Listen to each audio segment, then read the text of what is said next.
नमस्कार, स्वागत है आप सभी का ग्रैंड न्यूज नेटवर्क में और मैं हूं आपके साथ सीमा। चलिए अब एक नजर डाल लेते हैं आज की ताजा खबरों की ओर।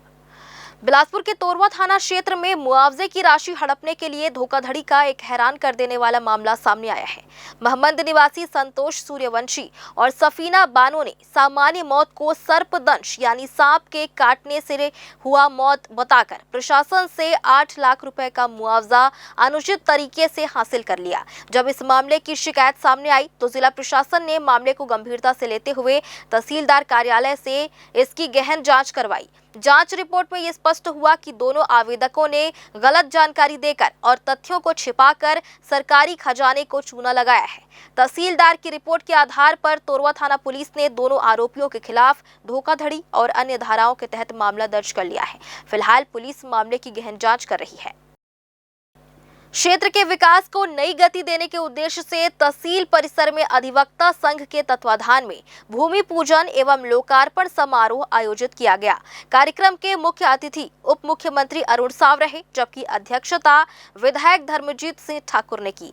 इस दौरान 15 लाख रुपए की लागत से प्रस्तावित कांक्रीटीकरण, बोर खनन एवं पानी टंकी निर्माण कार्य का भूमि पूजन तथा सांसद निधि एवं नगर पालिका परिषद से लगभग 8 लाख रुपए की लागत से निर्मित सामुदायिक भवन का लोकार्पण किया गया।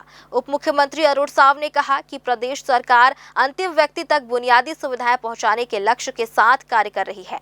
उन्होंने अधिवक्ताओं की भूमिका की सराहना करते हुए अधिवक्ता कक्ष के निर्माण के लिए 11 लाख रुपए देने की घोषणा की।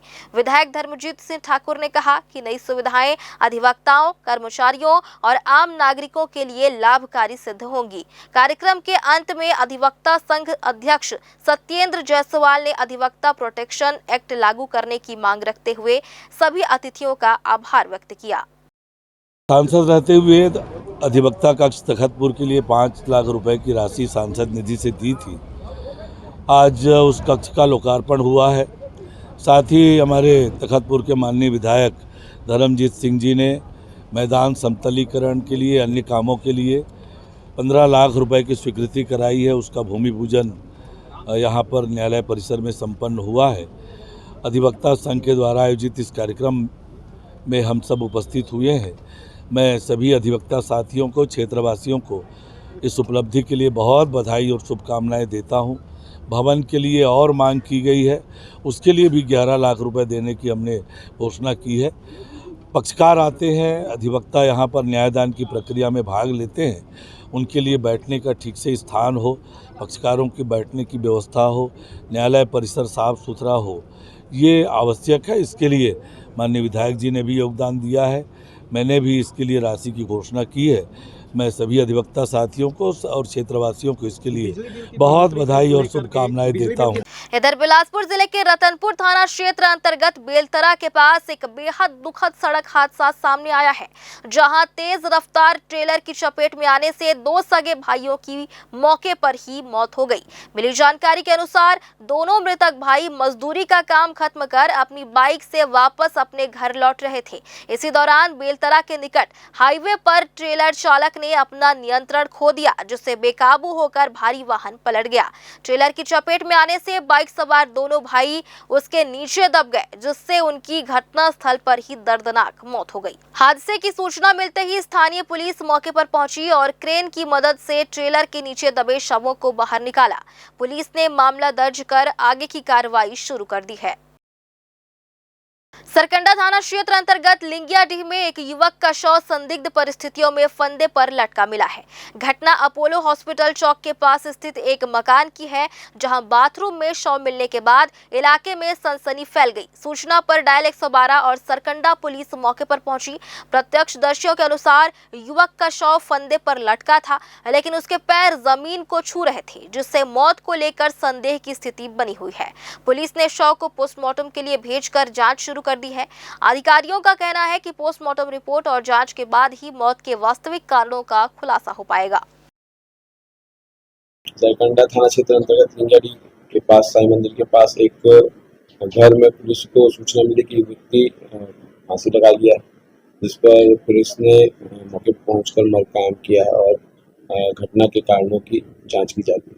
इधर सिविल लाइन थाना क्षेत्र में डायल 112 में तैनात एक आरक्षक पर हमला करने का मामला सामने आया है। हत्या के प्रयास की सूचना पर मौके पर पहुंची पुलिस टीम पर एक युवक ने पहले चाकू लेकर धमकाया और बाद में लाठी से हमला कर दिया। घटना में आरक्षक घायल हो गए, जिन्हें उपचार के लिए सिम्स अस्पताल में भर्ती कराया गया है। पुलिस ने आरोपी के खिलाफ मामला दर्ज कर जाँच शुरू कर दी है।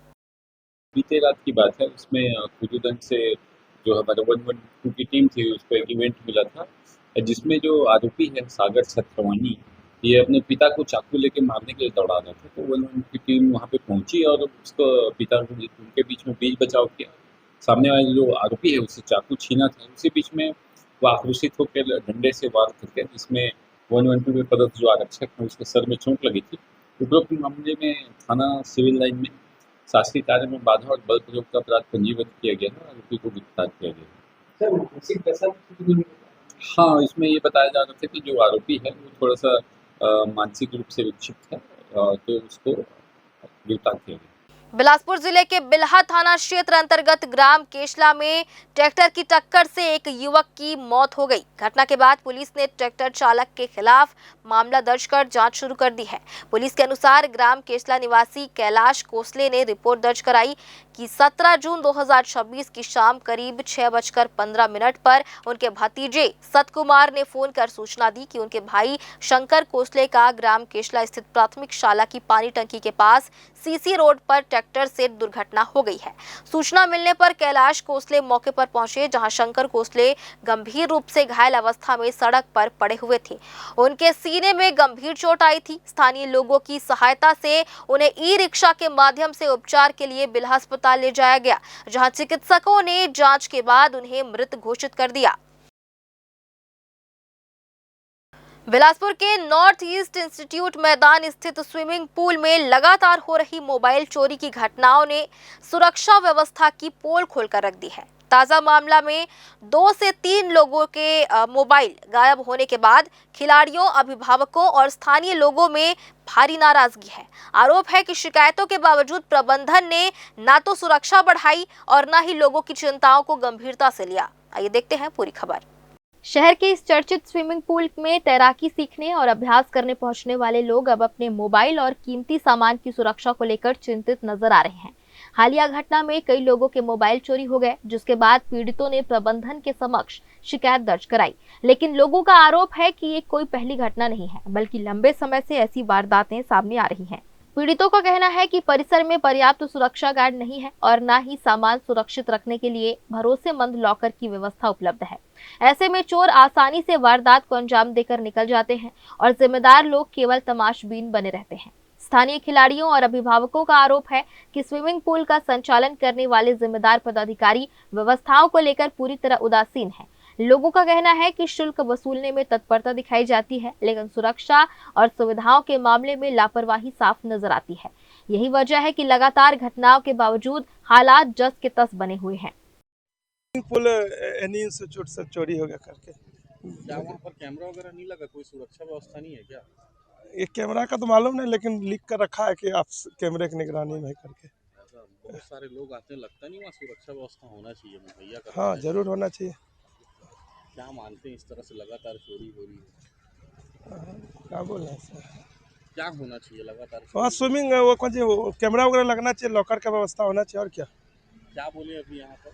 बोला लिख करके दिया हूँ, स्ट्रेस में डाल देंगे। अब देखिए लगातार हो रही है। ये नहीं मालूम लगा तो, लेकिन आज तो हुई है, 2-3 मोबाइल गुम हुआ है आज। रेलवे कर्मचारी यूनियन के नेता गोपी ने भी मामले को गंभीर बताते हुए कहा कि यदि परिसर में लगातार चोरी हो रही है तो इसकी नैतिक जिम्मेदारी एनईआई प्रशासन और स्विमिंग पूल प्रबंधन की है। उन्होंने परिसर में पर्याप्त सुरक्षा गार्ड, सीसीटीवी कैमरे और सुरक्षित लॉकर व्यवस्था तत्काल सुनिश्चित करने की मांग की है।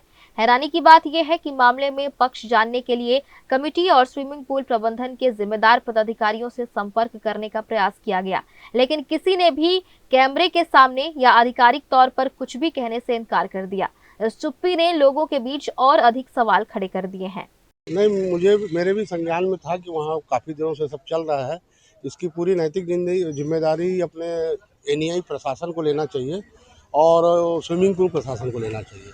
और ये बात हमारे तक पहुंची है, तो हम भी यूनियन के माध्यम से हम उच्च अधिकारियों को सूचित करके, ताकि आगे भविष्य में ऐसी घटना ना हो, क्योंकि पेरेंट्स हैं, उनके बच्चे आते हैं, छोटे बच्चे आते हैं, कभी किसी का मोबाइल पर्स भी सुना हो कि चोरी हुआ है, इसको हम उच्च अधिकारी तक पहुंचाने के प्रयास करेंगे। क्या मानते किसकी लापरवाही से?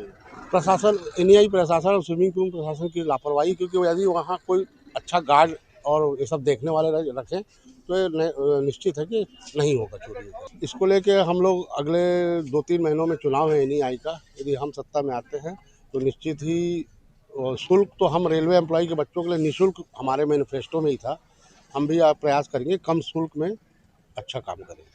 लगातार हो रही चोरी की घटनाएं और जिम्मेदारों की खामोशी अब पूरे मामले को और अधिक गंभीर बना रही है। सवाल ये है कि जब लोगों से नियमित शुल्क लिया जाता है तो उनकी सुरक्षा की जिम्मेदारी आखिर कौन लेगा? अब देखना होगा कि एनईआई प्रशासन और स्विमिंग पूल प्रबंधन जागता है या फिर अगली चोरी का इंतजार करता है। Bureau report, Bilaspur. सकरी थाना क्षेत्र अंतर्गत चोर भट्टी कला गांव में स्थित तेली तालाब से एक अज्ञात व्यक्ति का शव मिलने से इलाके में हड़कंप मच गया। सूचना मिलते ही सकरी पुलिस मौके पर पहुंची और शव को बाहर निकलवाकर जांच शुरू कर दी। फिलहाल मृतक की पहचान नहीं हो सकी है। जानकारी के अनुसार ग्राम चोर भट्टी कला के सरपंच शिवदयाल यादव ने पुलिस को सूचना दी कि गाँव के तेली तालाब में एक व्यक्ति का शव पानी में तैरता दिखाई दिया है। सूचना मिलते ही पुलिस टीम तत्काल मौके पर पहुंची और घटना स्थल का निरीक्षण किया। पुलिस ने स्थानीय ग्रामीणों की मदद से शव को तालाब से बाहर निकलवाया। मृतक की उम्र लगभग 40 वर्ष बताई जा रही है। वह गुलाबी और काले रंग की चेक शर्ट पहने हुआ था। प्रारंभिक जांच में उसकी पहचान नहीं हो सकी, जिसके चलते पुलिस शिनाख्त के प्रयास में जुटी हुई है। घटना की खबर फैलते ही बड़ी संख्या में ग्रामीण मौके पर एकत्र हो गए। पुलिस ने आवश्यक पंचनामा कार्रवाई पूरी कर शव को पोस्टमार्टम के लिए भेजने की प्रक्रिया शुरू की। अधिकारियों का कहना है कि पोस्टमार्टम रिपोर्ट आने के बाद ही मौत के वास्तविक कारणों का खुलासा हो पाएगा। सकरी पुलिस ने मर्ग कायम कर मामले की जांच शुरू कर दी है। आसपास के गांव में पूछताछ जारी है तथा हाल ही में लापता हुए लोगों की जानकारी भी खंगाली जा रही है। फिलहाल पुलिस हर संभावित पहलू को ध्यान में रखकर मामले की जांच कर रही है। सकरी थाना क्षेत्र का मामला है। 33 वर्षीय युवक जिसका तालाब में डूबकर मृत्यु हो गई है। मामले में मर्ग पंजीकृत किया गया है और जांच की जा रही है। अभी तक प्रथम दृष्टया ऐसा लग रहा है कि डूबने से ही मृत्यु हुई है। मर्ग जांच में आगे जो आएगा उसमें आवश्यक कानूनी कार्रवाई की जाएगी। हाईकोर्ट के चीफ जस्टिस रमेश सिन्हा ने अर्जेंट हियरिंग के मामले की सुनवाई के बाद रायपुर सेंट्रल जेल में बंद छात्र को नीट 2026 परीक्षा में शामिल होने की अनुमति दे दी है। कोर्ट ने रायपुर पुलिस कमिश्नर और जेल अधीक्षक को निर्देश दिया है कि छात्र को पुलिस सुरक्षा में परीक्षा केंद्र ले जाकर परीक्षा दिलाई जाए। बता दें कि री नीट परीक्षा 21 जून रविवार को होगी। रायपुर के खमतराई थाना क्षेत्र में दर्ज एक आपराधिक मामले में छात्र वर्तमान में रायपुर सेंट्रल जेल में बंद है। छात्र ने अपने वकील के माध्यम से हाईकोर्ट में याचिका दाखिल कर अंतरिम जमानत की मांग की थी। याचिका में कहा गया था कि वह नीट परीक्षा में शामिल होना चाहता है। इसके लिए एडमिट कार्ड की कॉपी भी कोर्ट में पेश की गई। छात्र के वकील ने जेल में पढ़ाई के लिए जरूरी अध्ययन सामग्री मुहैया कराने का भी रिक्वेस्ट किया। मामले की तत्काल सुनवाई करते हुए चीफ जस्टिस रमेश सिन्हा ने छात्र को परीक्षा में बैठने की अनुमति दे दी है। कोर्ट ने निर्देश दिया कि छात्र को पुलिस कस्टडी में परीक्षा दिलाई जाए और परीक्षा समाप्त होने के बाद उसे तुरंत वापस जेल लाया जाए। साथ ही जेल प्रशासन को निर्देश दिए गए हैं कि जेल नियमों के अनुसार छात्र को आवश्यक अध्ययन सामग्री मुहैया कराई जाए ताकि वह परीक्षा की तैयारी कर सके। फिलहाल आज की ताजा खबरों में बस इतना ही। आगे भी खबरें जारी रहेंगी। बने रहिए ग्रैंड न्यूज नेटवर्क के साथ।